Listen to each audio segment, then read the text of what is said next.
lawful wedded husband. To be my... Barbara not Barbara Jean's heart. With a tramp like you? Well, I know it hurts being third rate, but aren't you accustomed to it yet? Oh, Robin, I see you. I myself the slut of Springfield! Son of a bitch in heat. I found out myself what love is all about. Hey everybody, it's me, Nikki.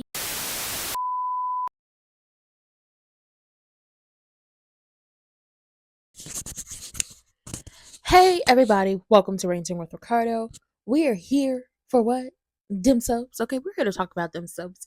But before we get into all of that, if you're new here and you like the content, remember to like, comment, and subscribe. If you're not new here, still like, comment, subscribe, hit that notification bell, hit that subscription button, and also check that description box down below. Okay, and click them 2 links that are at the very top. You can also click the other links to follow me on different platforms. But really, you got to click the links, vote.gov, vote.org. Make sure you're registered to vote. Make sure you're kept up to date about the policies people are running off of, who's on your ballots. Make sure you get out there to vote because, once again, one more time for one time, and I'm going to keep saying this because it's not even going to be for the one time.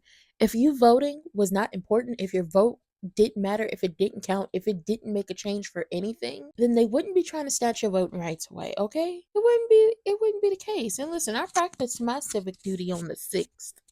Sure did go out and vote. And I will vote every single time. Every time voting come up. Okay, I'm gonna vote. What we voting on? Okay, let me go look at the people. Okay. I like that person's policies. Yeah. Let me go ahead and vote. Okay. Got me a little I voted sticker. Got a couple of those. Anyway, let's get into it. This episode of GH was some light, not too much. I feel like the upcoming week, which this is Sunday, so Monday, we gonna really get into some diabolicals.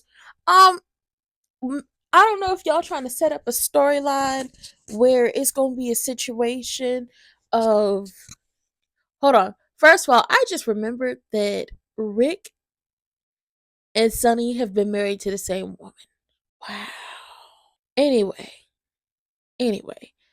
I don't know if y'all trying to set up this storyline where Nina and Michael are going to get close to the point where it's going to be a situation of them bumping and grinding, because that's what's about to happen with Willow and Drew. Everybody going to be rolling around like 2 raw chicken cutlets.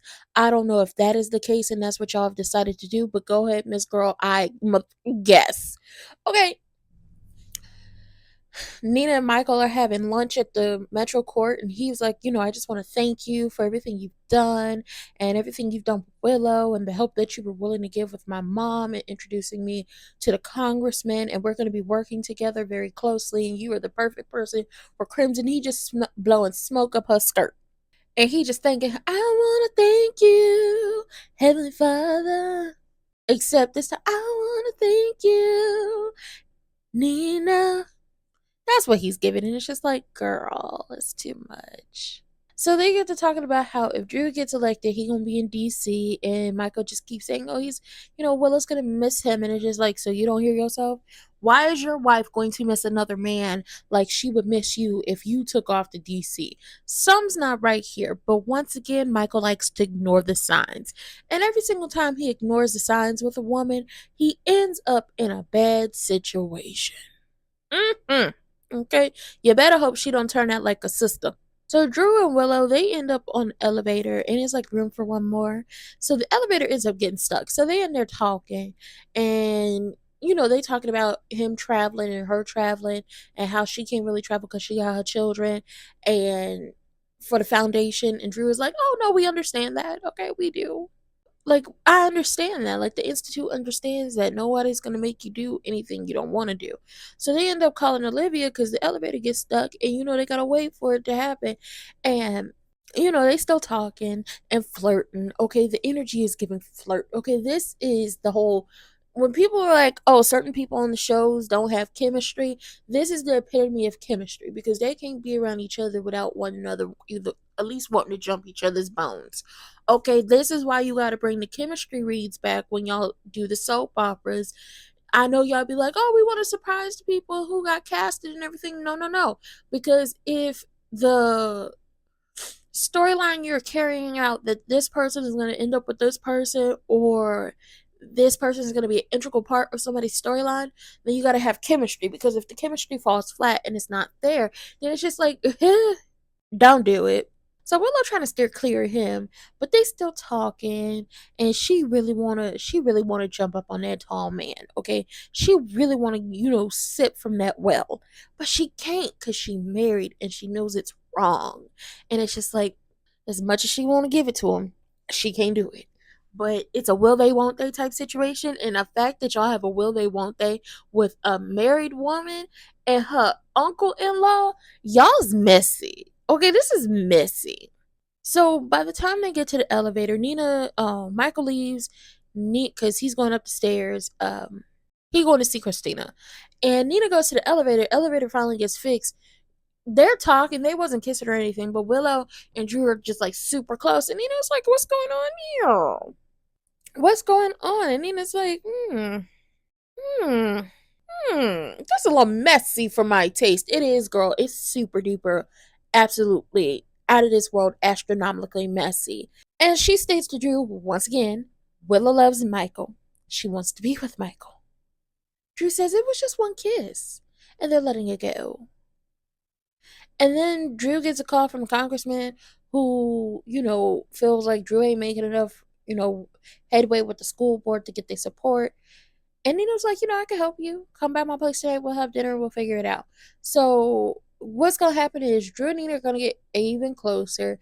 Nina's going to keep the secret that him and Willow kissed. And then it's going to be a situation where him and Willow end up sleeping together and possibly carrying on an affair. And then Nina's going to get super duper uber pissed. But because she's not one to ruin her reputation or sink her business, she's going to end up having an affair with Michael. And the only person, or the only people who are privy to this information, who know anything about this, and who aren't going to be surprised when it comes out, are Sasha and Cody. Boom. Already know what's about to happen. So, Liz roll up on Heather in the hospital. She's like, oh, the tests seem like they're going to be good news. You won't be here much longer. You need anything? And, Heather's like, no. But maybe you could, go ahead, give me some vanilla pudding. I was like, vanilla, girl, not chocolate. Not a swirl. I mean, it's better than Jello. So Liz ends up going to get her some, some pudding. Not Lauren.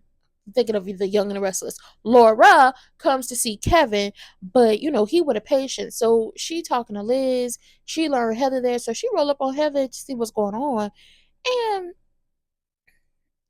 showing her some pictures of Ace, and he looked real good. And, Laura was like, Nicholas and Esme were, good looking people. And it's just like, it's about time for Nicholas to get out of prison. Esme's nowhere to be seen. He didn't do nothing. She can't testify. Where's she at? And, Heather is so glad to hear that, she included Esme in there. And it's just like, girl, your daughter's a demon. Where's your other children? Like, Franco's dead. Esme's dead, allegedly. Stephen Lars, it's about time he got up out of prison, okay? It's about time he got up out of prison. I'm just saying, he did his time. So Laura's asking, how you feeling? And she was like, oh, Trina came to visit me yesterday, and, she listened to my apology. She couldn't forgive me, but she understands. But she listened, unlike her mama. And Laura says, you taking responsibility and making amends is admirable. And she's like, yeah, but I still don't know if, I'm okay, if I'm coming to grown, if my mind is like straight, if it's on correct, if I got my head on straight. Like, I don't know. I don't know what the future is looking like. And Laura was like, well, I heard you're pursuing your case, even after you asked me to drop it and never bring it up again. And Heather was like, so you're not going to bring photos? And Laura was like, of course not. We not going nowhere. Photos, printouts, maybe I bring the baby down to the prison and see you. Oh no, not that she's not stopping the case. Laura says she heard her when she said she wanted her to stop bringing it up and everything. But we all know Heather at this very moment is thinking about what Scott had to say about, let's go ahead and get you out of prison, get you an appeal, and then let's sue them. And then it's just like, well, if you sue, then you're going to open her up to civil cases. I just know there's a reason why Lisa Albright is not going at Heather the way she could and going at Scott, and that's because she got Britta somewhere alive and well. Okay. So Laura leaves Heather's room and she runs into Portia, and Portia's thanking her for dropping the issue with Heather's case. And Laura tells her, well, Heather asked me to stop pursuing her case, so I honored her wishes. And Portia was like, I just hope you understand that I was only concerned about my daughter. And Laura was like, listen, Trina, she's a remarkable young woman. She real cool people. She had a really great effect on Spencer when he was here, in our presence. And Portia was like, Trina did love Spencer and she thought highly of you. And they hope they could put the past behind them. And Portia's looking forward. The only problem with you looking forward is Scott is about to reopen that case. And Heather's like, Liz bring Heather her pudding. And Heather's like, I don't know why do people want me in good health. I'm gonna be behind bars for the rest of my life. I've done some awful things. Is it like, you know, she just going on in this complete and utter rant about all this stuff. And I feel like I'm gonna eventually, and it's gonna come. Listen, on this channel we do a lot of things. We got some Sims content, we got some soap content, we got some wrestling content, movies, TVs, books, game nights. I'm working on bringing game night back, but because I'm just like a multifaceted person when it comes to these different aspects of my life. But I definitely need to go over a list of things that, like, terrible things Heather has done in her lifetime, because the people still don't forget. And my God, y'all act like we don't know what Heather did. She said, like, Heather got sent on an LSD trip because she was trying to send someone else on an LSD trip to unalive them. And Heather is just, ranting and raving and saying all these things, and how maybe she wants a house with a room for Ace and all these things. And she asked Liz, have you seen Scott around? So Liz is like, no, I haven't seen him. So she was like, can you call Scott for me? And she says, tell him Heather's in. So boom, Heather is about to start working on her appeal to get her up out of jail. And I feel like she and Scott don't realize what's about to happen. As soon as you work on this appeal for her to get out of jail and then sue that company for that bad hip replacement, they're going to turn around. Her victims and the family of her victims are going to turn around and sue her in civil court. And they could win because she caused a lot of emotional distress and so much more. So boom, ain't no money about to be had. Kevin is talking to Alexis and asking her about Christina and everything that's going on, and how Alexis has been by Christina's side for the past, 24, has been however long she's been in the hospital. And everybody's been updating her on everybody's been updating him on Christina's condition, and everybody's just worried. And Alexis is like, listen, I'm holding down the fort and I'm dealing with rage. And I need to find comfort. I need to just be able to talk. And I'm leaning on family. And Christina is with Sonny right now. And Kevin is like, great, I'm glad you have a break, but my door is always open if you need to talk. So down to in Christina's room, Christina's whole thing is, when is Ava going to pay for the things that she did? When is she going to pay for the hell she put Morgan through that ultimately led to his death? When is she going to pay for killing Connie? When is she going to pay for ultimately, like, Christina's to blame for going to that room. They could have wrote her falling out the window and losing the baby, or they could have wrote her being in court and losing the baby because Scott and Ava decided to call upon her to speak on Ava's behalf. Like, anything could have happened. But like, what is Ava truly, I want to know, when the hell was Ava ever going to pay for what happened to Connie and Morgan? Truly. And Christina's like, listen, you got to promise me. She took my daughter's life. My daughter doesn't get to live. I don't get to hold her. I don't get to do anything with her. She has to pay for her crimes. Don't let her take another life and go unscathed. So basically, she's asking and begging her father to unalive Ava, and making her pay what to be, to go full psycho on her. And Sonny is like, listen, we have pictures of the hotel room, we have pictures of what happened, okay? We have the pictures. And we have the pictures. The PCPD has the pictures. Ava's in custody, and she's not gonna get away with this. She's not walking away from this one.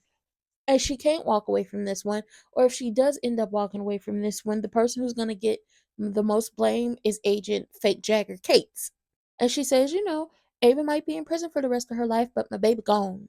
And Sonny just trying to talk like rationally to her, like it's gonna be okay. And Christina's like, Ava got to go. Nothing will ever be okay until I know she's not breathing anymore. And Sonny's like, I'll take care of her. And Alexis is like, take care of Ava how? So Alexis pulls him into the hallway and she was like, don't do what she's asking you to do. Right now, she is traumatized. She is feeling rage. She is fragile. She feels guilt. She is like deep in it. She does not know what she's saying. She's being monitored closely so she can avoid having a hysterectomy. Don't do what she's asking you to do. Don't take Ava out because that's what Christina is asking you to do. Because when Christina is better and she is healed and she's in her right frame of mind, this is going to leave a mark on her soul that she's never going to get back. Because remember, at a point in time, Christina blamed herself for Kiefer dying until somebody had to explain to her that that was not your fault that he died. He came over to your house and beat you down badly and left you there, and you could have died. And your mother was only trying to get you to the hospital to get you checked out. And unfortunately, she hit that boy. Christina blamed herself for that back then. Don't blame yourself for this now. So, you're not, because she won't be able to live with herself. She definitely won't be able to live with herself. And Sonny says he knows all of this and he gonna protect Christina. And he says Ava's a problem I have to deal with. So Michael, he comes to visit Christina and he's giving her well wishes. And he was like, I know what this feels like. But she's like, you got a happy ending. But let's be clear on something. Nobody thought that happy ending would ever come. And it wasn't supposed to, because Brad and Lucas were about to move away with Wiley until everything got revealed. And then, Christina tells Michael she saw the photos and Michael has copies. And she asked him to send her the photos. So Michael sends her the photos. And she's looking at, she is sad because this is the last time she was pregnant. Last time she had the baby and everything else. And, Willow comes and her and Michael, hug. And he tells her, Christina's in a dark place and she's hurting. And Willow was like, we both understand that place. So I feel like Willow's the best person to talk to Christina about this because we saw Willow's breakdown when she found out that the baby she loved and cared about was not actually her baby, but Michael and Nell's baby. And Michael's like, can you talk to Christina about, you losing Jonah? And he knows this is a big thing, but somebody got to talk some sense into her. And she's just going through it. Christina's like, her baby taught her a mother's love, and Ava can't take that away from her. And it's just like, she's just going through it. So Laura pops up on Kevin in his office and she was like, I visited Heather, tried to cheer her up. Heather's real concerned about how she'll be abandoned. And, Kevin says, reality is just setting in for her. And, her emotions will be all over the place. She'll be fine. Just keep going to visit her. And, her coming to the hospital just gives her an image of what she's lost. And Laura was like, well, I knew Heather before and after the melatosis, and the horror show she became was something different.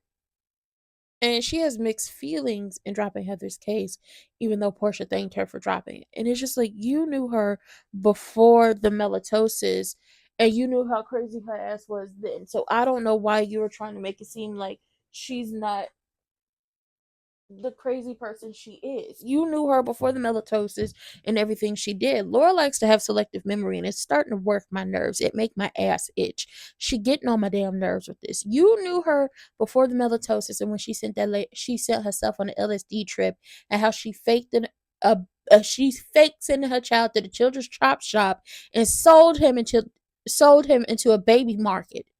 Quit playing with me, Laura. Well, with that being said, this episode was very Heather heavy and very Christina heavy. And them two raw chicken cutlets trying to go at it in the elevator. But with that being said, like, comment, subscribe, turn your post notifications on, and hit that subscription button, hit the notification bell, check those links in the description box down below. And remember, if your vote wasn't important, they wouldn't be trying to take your rights away. And I'll see y'all for the next one. Bye.